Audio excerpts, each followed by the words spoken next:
আসসালামু আলাইকুম, আমি নাইম দক্ষিণ কোরিয়া থেকে। দর্শক, আজকের এই ভিডিওটা আলহামদুলিল্লাহ একটা পজিটিভ ভিডিও।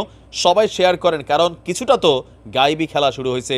নমরুদের মতন বিশাল ক্ষমতাধর একজন ব্যক্তিকে এক মশা দিয়ে আল্লাহ পাক কি খেলা দেখাইছে, যেই মশা নিয়ে পবিত্র কোরআনে সূরাও আছে।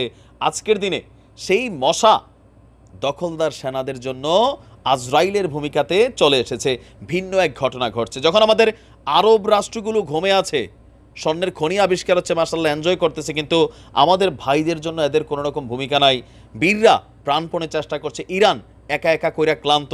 সেই মুহূর্তে এক মশায় চুয়ে আপনার দখলদার সেনাদের জন্য আজরাইল হয়ে দাঁড়াইছে। ঘটনায় ভিন্ন টুইস্ট আসছে। আমাদের এই উপত্যকায় যুদ্ধ করতে যাওয়া ইসরায়েল সেনারা ভয়াবহ পরজীবী সংক্রামক রোগ লিশমেনিয়ায় আক্রান্ত হচ্ছেন।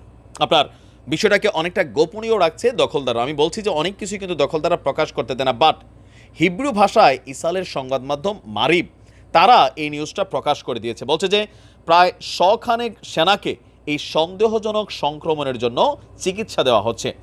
মারিবের প্রতিবেদনে, মানে ওই গণমাধ্যমটা বলছে, এটা একটা one kind of skin disease. চর্মবিদ্যার যে ক্লিনিকগুলো আছে তারা সেখানে পরীক্ষা নিরীক্ষা চালাচ্ছে। লিশমেনিয়া সংক্রামক রোগটি ছোট এক ধরনের মশার মাধ্যমে ছড়ায়। এই মশা শরীরের যেখানে কামড়ায় সেখানে যন্ত্রণাদায়ক এবং প্রদাহজনক ক্ষতের সৃষ্টি হয়, যেই ক্ষত সহজে ভালো হয় না এবং কয়েক সপ্তাহ পর্যন্ত এটা স্থায়ী হয়ে থাকে। যদি চিকিৎসা দেওয়া না হয় তাহলে ক্ষতের সৃষ্টি যেখানে হয় সেখানে আস্তে আস্তে আরও ভয়ঙ্কর আকার ধারণ করে। আর যেহেতু মশা মাছি যখন কোনো রোগ ক্যারি করে, আপনারা জানেন যেটা মুহূর্তের মধ্যে ছড়িয়ে পড়ে। এখন এই রোগটা খুব দ্রুতই সেনাদের মধ্যে ছড়িয়ে পড়ছে, বিশেষ করে এদের যে ব্যারাক টেরাক আছে এই এলাকাগুলোতে এই ঘটনাগুলো ঘটছে।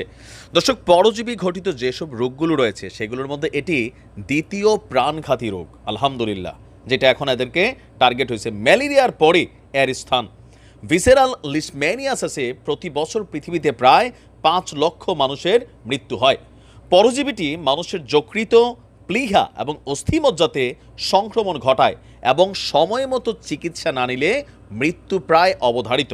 এই রোগের লক্ষণ হলো জ্বর, ওজন কমে যাওয়া, ক্ষত তৈরি হওয়া, অবসাদ, রক্ত স্বল্পতা, চামড়া কালচে হয়ে যাওয়া এবং যকৃত ও প্লীহার ব্যাপক আকার বৃদ্ধি পাওয়া। মানে কখন যে নীরবে আপনারা আক্রান্ত করবে, বিষয়গুলো মানে 100% কমপ্লিট না হওয়ার আগে আপনি টেরে পাবেন না, মনে করবেন একটা মশা কামড় দিছে।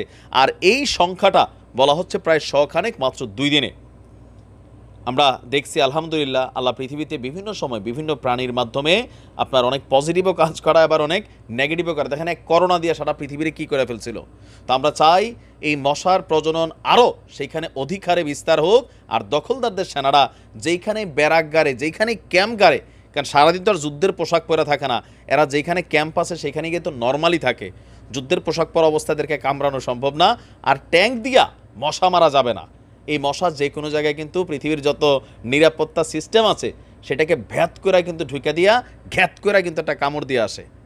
ইনশাল্লাহ আমরা চাই আল্লাহর এই সাহায্য যেন কন্টিনিউ থাকে এদের প্রতি। আমাদের ভাইদেরকে আল্লাহ হেফাজত করুক, কারণ মশা আবার যদি কোনো কারণে ওই দিকে যায় সেটা আমাদের জন্য আরও ভয়ঙ্কর হবে। এমনিই বিশ্ব স্বাস্থ্য সংস্থা বলছে ওইখানে যতগুলো মানুষ শাহাদাত বরণ করেছে এদের উপযুক্ত ধরেন দাফন হচ্ছে না, কাফন হচ্ছে না।